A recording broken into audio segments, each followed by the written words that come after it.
Pelajar UiTM lawat pembangkang dikecohkan. AJK Nasional Bersatu edar ganja didiamkan.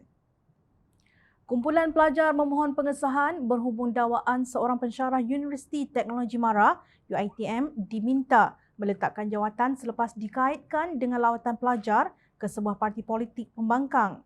Presiden Persatuan Kebangsaan Pelajar Islam Malaysia PKPIM Ahmad Farhan Rosli berkata, jika benar dakwaan itu, ia bercanggah dengan prinsip kebebasan akademik dalam Syur Pertubuhan Pendidikan, Sains dan Kebudayaan Pertubuhan Bangsa-Bangsa Bersatu UNESCO.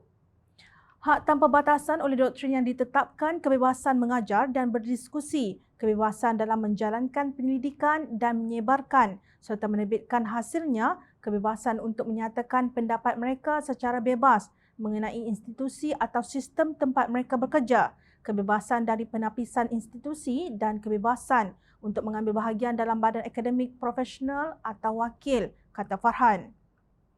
Semalam, 9 alumni Fakulti Sains Pentadbiran dan Pengajian Polisi FSPPP UiTM Raub memohon penjelasan UiTM berhubung dakwaan pensyarah kanan fakulti itu, Cik Ham dan Cik Muhammad Razal dipaksa meletakkan jawatan sebagai penolong rektor UiTM Raub.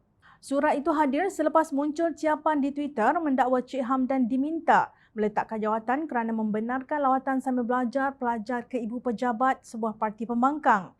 Persatuan Alumni Sains Pentadbiran dan Pengajian Polisi UiTM Malaysia berkata, isu itu urusan pentadbiran dalaman universiti dan mereka menyerahkan sepenuhnya kebijaksanaan pentadbiran dalam mencari penyelesaian terbaik.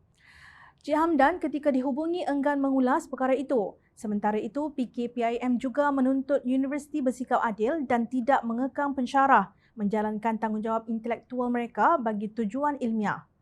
Para pensyarah dan para mahasiswa wajar diberikan kebebasan akademik dalam kerangka yang benar bagi memastikan kualiti pendidikan tinggi negara tidak terjejas, katanya. Lawat pejabat UMNO tak apa, bidasnya. Sementara itu, kumpulan mahasiswa pro-DAP, mahasiswa Roket berkata mereka kesal dan duka cita dengan apa yang berlaku terhadap Cik Hamdan. Mahasiswa Roket berkata apa yang berlaku sungguh memalukan bagi sebuah institusi yang mempunyai nama yang gah kerana mengambil tindakan sedemikian. Kami mengecam tindakan tersebut kerana difahamkan tujuan lawatan tersebut dilakukan bagi memenuhi salah satu kriteria dalam silibus bagi subjek PAD 270 Malaysian Politics, katanya. Tambah mahasiswa Roket, mereka percaya jika lawatan ini dilakukan ke ibu pejabat UMNO, tiada tindakan yang akan diambil. UiTM harus menjadi wadah politik yang bebas dan tidak menjadi markas bagi sesuatu parti politik, katanya. Nampaknya setelah Muhyiddin merampas tampuk kuasa kerajaan Malaysia, gerombolan ini sangat takut dengan bayang-bayang mereka sendiri. Mandi tak basah, makan tak kenyang dan tidur pun tak lena. Kenapa? Kerana sentiasa berada dalam keresahan dan ketakutan jika kuasanya dirampas kembali. Dalam kegusaran dan kebimbangan yang mencengkam jiwa itu, maka para penyambut ini akan sentiasa memastikan tiada istilah menjenguk rumah yang telah dirompak kerana bimbang, andai kata tertangkap dan terkantoi.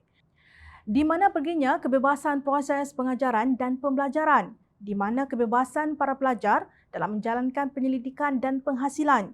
Juga di mana kebebasan mereka untuk menyatakan pendapat dan pandangan jika pemimpin dan kerajaan sezalim ini terus mentadbir negara? Bagaimana generasi muda ingin bergerak ke hadapan jika langkah mereka disekat oleh cita-cita dan ketamakan kuasa kerajaan? Generasi muda seperti inilah seharusnya menjadi pelapis kepimpinan hari muka untuk negara. Bukannya pemuda yang menghabiskan hasil negara dan berpesta arak dan ganja yang perlu dipuja dan diangkat. Kesalahan mereka disembunyikan kerana mereka menyokong kerajaan tebuk atap.